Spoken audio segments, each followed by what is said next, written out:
মিষ্টি মুহূর্তে ভরে উঠুক আপনার দিন।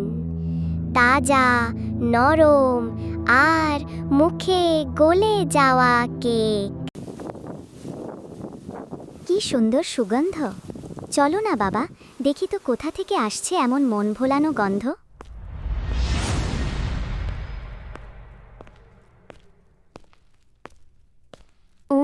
কি মজা! কেক! বাবা, আমি কেক খাবো, একটু দাও না প্লিজ, দেবে? কেক, হা হা হা। আসলে ভাইরাল জিনিস মানে তো মানুষের পাগলামি।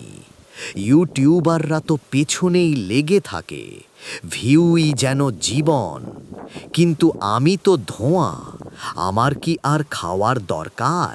তাই ভালো জিনিস খাওয়ার চিন্তা তোমাকেই করতে হবে। হা হা হা।